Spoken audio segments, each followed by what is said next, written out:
নমস্কার, আপনাদের সঙ্গে রয়েছে আমি পায়েল। রাজ্য, দেশ, বিদেশ, খেলা, বিনোদনের খবর নিয়ে শুরু করছি সুপারফাস্ট।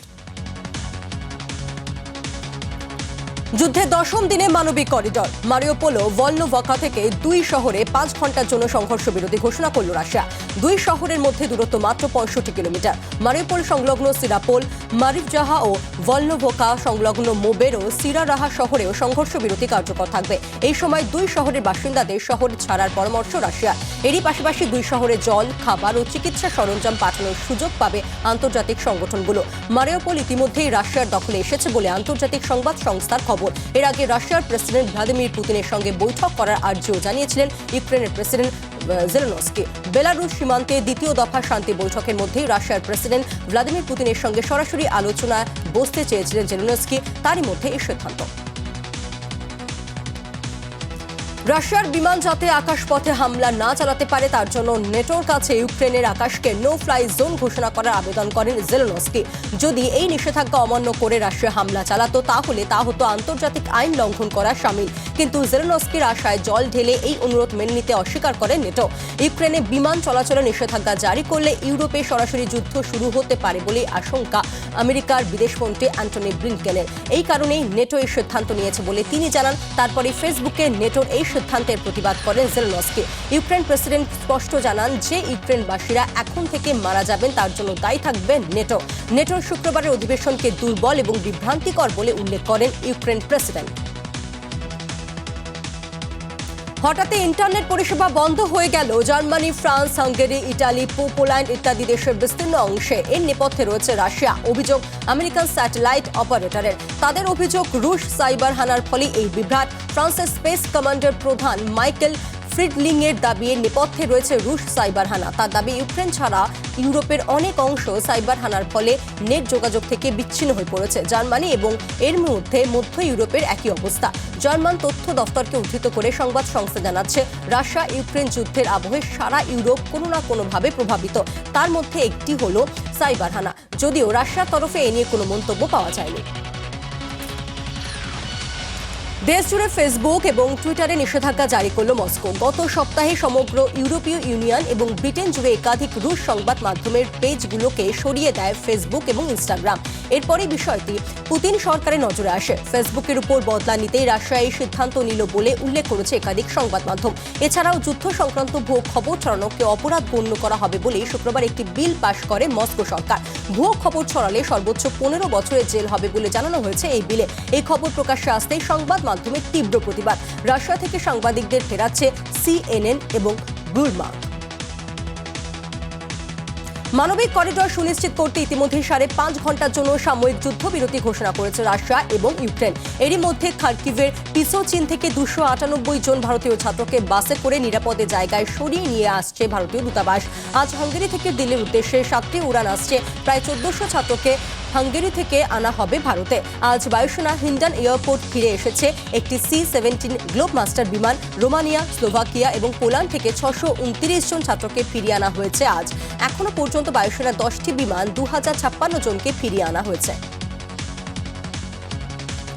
যুদ্ধের জন্য যেসব ভারতীয় ছাত্র ডাক্তারি পড়া ছেড়ে ভারতে ফিরতে বাধ্য হয়েছেন তারা ভারতের মেডিকেল কলেজগুলোতে ইন্টার্নশিপ করতে পারবেন। তবে তার জন্য তাদের ফরেন মেডিকেল গ্র্যাজুয়েট এক্সামিনেশনে পাশ করতে হবে। বিজ্ঞপ্তি জারি করে একথা জানিয়েছে ন্যাশনাল মেডিকেল কমিশন। এক্ষেত্রে কিছু কিছু যোগ্যতার কথা উল্লেখ করেছে কমিশন। ইউক্রেনের মেডিকেল কলেজগুলোতে MBBS এর সমতুল্য ডিগ্রি অর্জন করেছেন যারা, তারা এই সুযোগ পাবেন। এছাড়াও যারা সেই দেশে প্র্যাকটিস সংক্রান্ত লাইসেন্স পাবেন তারাও সুযোগ পাবেন এই পরীক্ষায় বসার। বারাণসী থেকে ফেরার সময় মুখ্যমন্ত্রীর বিমানে হঠাৎ নেমে যাওয়া। এয়ারপোর্ট অথরিটির কাছে রিপোর্ট তলব করল নবান্ন। কেন এমন হলো, ঠিক কি হয়েছিল জানতে এয়ারপোর্ট অথরিটিকে চিঠি স্বরাষ্ট্র সচিবের। এই ঘটনা নিয়ে সরব তৃণমূলের মুখপত্র। কেন মুখ্যমন্ত্রীর বিমানেই বারবার গন্ডগোল, এয়ার ট্রাফিক ক্লিয়ারেন্স পাওয়া গিয়েছিল কি? জাগো বাংলার সম্পাদকীয়তে তোলা হয়েছে প্রশ্ন। এক বাবার কত দম তা দেখিয়ে দিয়েছেন আনিসের বাবা। আমতায় আনিসের বাড়িতে গিয়ে সেলিম খানকে কর্নিশ জানিয়ে মন্তব্য প্রদেশ কংগ্রেস সভাপতি ও কংগ্রেস সাংসদ অধীর রঞ্জন চৌধুরী। আনিসের পরিবারের সঙ্গে দেখা করে তিনি বলেন এই মুহূর্তে আনিসের বাবা হয়ে উঠেছেন সুবিচারের কণ্ঠ। আনিস কাণ্ড নিয়ে দিল্লিতে দরবার করবেন জানান তিনি। জাতীয় মানবাধিকার কমিশনে অভিযোগ জানিয়ে আনিস কাণ্ডে কংগ্রেস জেল লড়াই করবে তা আনিসের বাবাকে জানান কংগ্রেস সাংসদ। এ ব্যাপারে সব মহলেই তারা অভিযোগ জানাবেন বলে জানিয়েছেন তিনি। ইন্ডিয়ান মেডিকেল অ্যাসোসিয়েশনের কলকাতা শাখার ভোট ঘিরে তুমুল উত্তেজনা।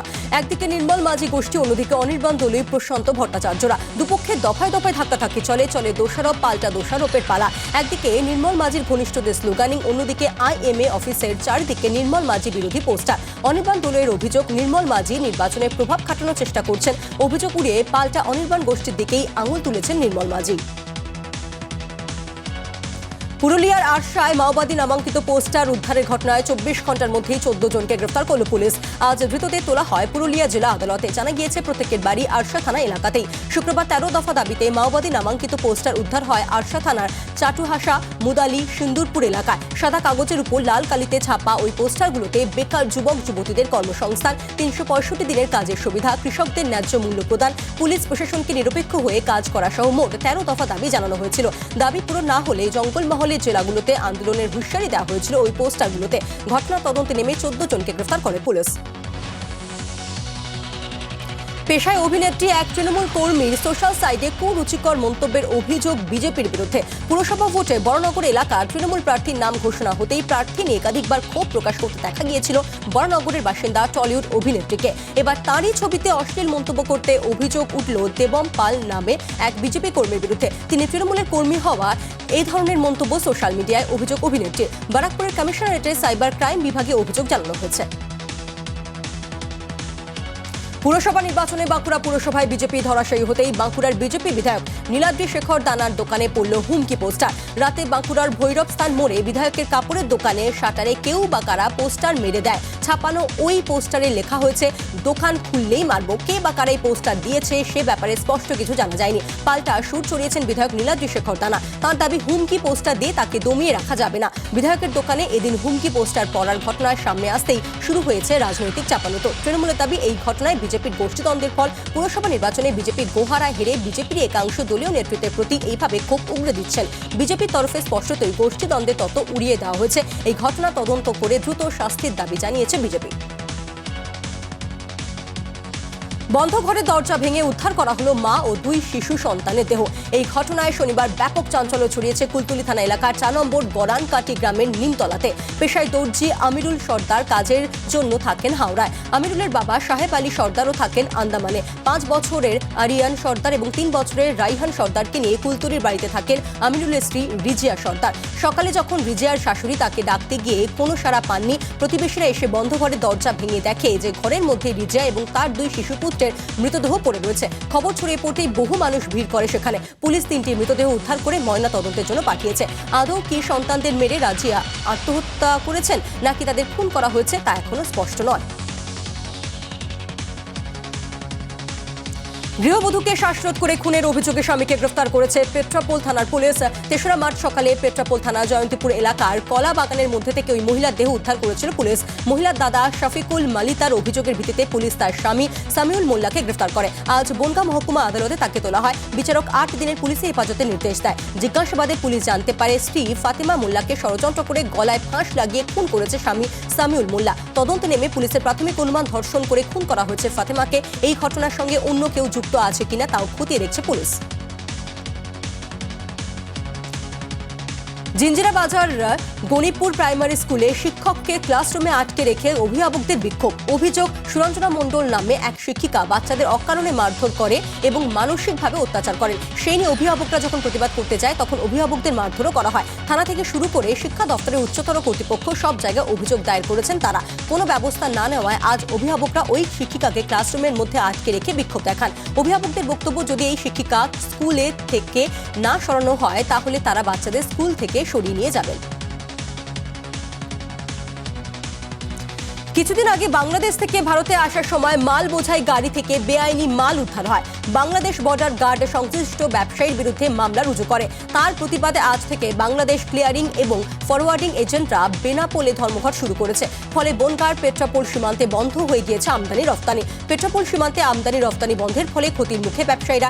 এই বিষয়ে পেট্রাপোল ওয়ার হাউস কর্পোরেশনের তরফে জানানো হয়েছে, বাংলাদেশের সমস্যার কারণে পেট্রাপোলে আমদানি রফতানি সকাল থেকে বন্ধ। সমস্যা সমাধানের জন্য Petrapole clearing and forwarding agent সংগঠনের পক্ষ থেকে আগামীকাল বৈঠকের আয়োজন করা হয়েছে। বাংলাদেশে ভালুক পাচার রুখল পুলিশ। হাসনাবাদ থেকে উদ্ধার বিলুপ্ত প্রায় 2টো কালো ভালুকের বাচ্চা। শুক্রবার পাচারের খবর পেয়ে বসিরহাট জেলা পুলিশের স্পেশাল অপারেশন গ্রুপ বসিরহাট সীমান্ত এলাকায় বিভিন্ন জায়গায় দিনভর তল্লাশি চালায়। সন্ধ্যায় খবর আসে হাসনাবাদের মুরারিশা ঘোষপাড়া দিয়ে পাচার হচ্ছে ভালুক শাবক। রাত 9টা নাগাদ পুলিশ সেখানে হানা দিয়ে পুলিশকে দেখে পাচারকারীরা ভালুক বাচ্চা দুটোকে রেখে পালায়। শাবক দুটোকে উদ্ধার করে রাত 1:45 নাগাদ পুলিশ বসিরহাট বন দফতরের হাতে তুলে দেয়। রাতেই বনকর্মীরা ভালুক শাবক দুটোকে আলিপুর চিড়িয়াখানায় নিয়ে গিয়ে তাদের হাতে তুলে দেওয়া হয়েছে। এই ভালুক পাচারের সঙ্গে আন্তর্জাতিক পাচার চক্রের কি যোগ রয়েছে খতিয়ে দেখছে পুলিশ। জঙ্গলের প্লান্টেশন এরিয়ায় কচু লতি কাটতে গিয়ে হাতির হানায় মৃত্যু হলো এক মহিলার। শনিবার সকাল 9:30 নাগাদ ঘটনাটি ঘটে ডুয়ার্সের মোড়াঘাট বনাঞ্চলে প্লান্টেশন এলাকায়। হাতির হানার মৃত্যুর খবর পেয়ে ঘটনাস্থলে পৌঁছন মোড়াঘাট রেঞ্জের রেঞ্জ অফিসার রাজকুমার পাল, তোতাপাড়া বিটের বিট অফিসার কৌশিক গায়েল সহ অন্যান্য আধিকারিকরা। মোড়াঘাট রেঞ্জে তোতাপাড়া বিটের CMG 2 কম্পার্টমেন্টের বন দফতরের প্লান্টেশন এলাকায় কচু গাছ লাগিয়ে চাষ করছিলেন বনশ্রী রাভা। সাধারণত বনবস্তি এলাকায় গাছের চারার মাঝে ফসলের চাষ করে থাকেন এলাকাবাসীরা। এদিন সকালে কচুর লতি কাটতে গিয়ে একটি হাতির দলের সামনে পড়ে যায় বনশ্রী। আবারও নয়াগ্রামের কৃষি জমি লাগোয়া এলাকায় হাতি মৃত্যুর ঘটনা ঘটল। শনিবার সকালে ঘটনায় চাঞ্চল্য ছড়া এলাকায়। এদিন সকালে নয়াগ্রামের মলম 4 নম্বর অঞ্চলের কোপ্তিভোল গ্রামের কৃষি জমি লাগোয়া জায়গায় একটি পূর্ণবয়স্ক দাঁতালের দেহ দেখতে পান স্থানীয়রা। খবর দেওয়া হয় বন দফতরে। বন দফতরের কর্মীরা এসে হাতিটিকে উদ্ধার করেন। তবে হাতির মৃত্যুর কারণ সম্পর্কে এখনও কিছু জানাতে পারেনি বন দফতরের কর্মীরা। মৃত হাতিটির ময়নাতদন্তের রিপোর্ট না আসা পর্যন্ত মৃত্যুর কারণ সুনির্দিষ্ট করে বলা যাবে না। আবার বিষধর সাপ, আবার চন্দন ক্লেমেন্ট সিং। শনিবার দুপুরে ভদ্রেশ্বর খুড়িগাছি নতুন পাড়ায় প্যান্ডেল ব্যবসায়ী শিশির ঘোষের বাড়ির উঠোনে চলে আসে একটি বিষধর সাপ। শিশির বাবুর বাড়িতে অনেক মানুষ জড়ো হয়ে যায়। এলাকায় আতঙ্ক ছড়িয়ে পড়ে। এরপর সাপটি ঘরের মধ্যে চলে যায়। খবর পেয়ে ঘটনাস্থলে চলে আসে সর্প বিশেষজ্ঞ চন্দন ক্লেমেন্ট সিং। চন্দন 5 মিনিটের মধ্যে ঘরের ভিতরে জানলা থেকে উদ্ধার করে বিষধর কেউটেকে। এই ভিডিও অনেকে মোবাইলবন্দি করে। সাপটি ব্যাগের মধ্যে ঢুকে চন্দন জানান এই সাপকে কাছাকাছি জঙ্গলে ছেড়ে দেওয়া হবে। জেলেদের জালে ধরা পড়ল বিশাল মহাশোল।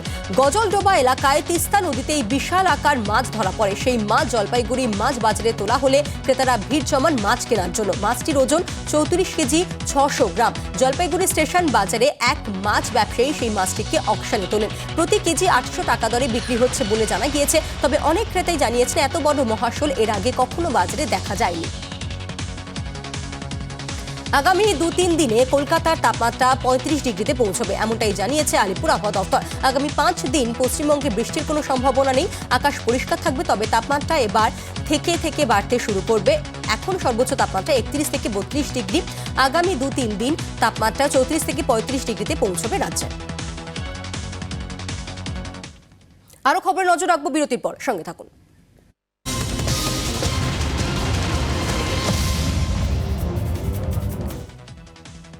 ফিল্ম বিরতির পর সুপারফাস্টে নজরে এবার খেলার দুনিয়ায়। শুক্রবার সবাইকে চমকে দিয়ে মাত্র 52 বছর বয়সে চলে যান অস্ট্রেলিয়ান স্পিন লেজেন্ড। তাঁর প্রয়াণের পর টুইটারে শোক জানিয়েছিলেন ভারতীয় দলের 2 মহাতারকা রোহিত শর্মা এবং বিরাট কোহলি।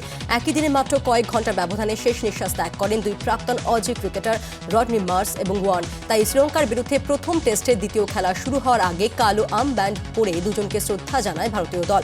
ভারতীয় ক্রিকেট দলের প্রাক্তন এবং বর্তমান অধিনায়ক শোকার্ত ওয়ার্নের মৃত্যুতে।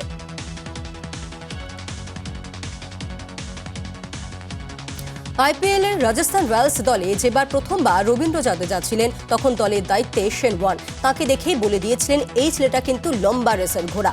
জাড্ডুর সঙ্গে প্রথম সাক্ষাতেই ওয়ার্নের নাম দিয়েছিলেন রকস্টার জাদেজা তাঁর টেস্ট ক্যারিয়ারের দ্বিতীয় শতরান করার আগের রাতেই মর্মান্তিক খবরটা পেয়েছিলেন। নিজের আইডলের প্রতি জানিয়েছিলেন শেষ শ্রদ্ধা।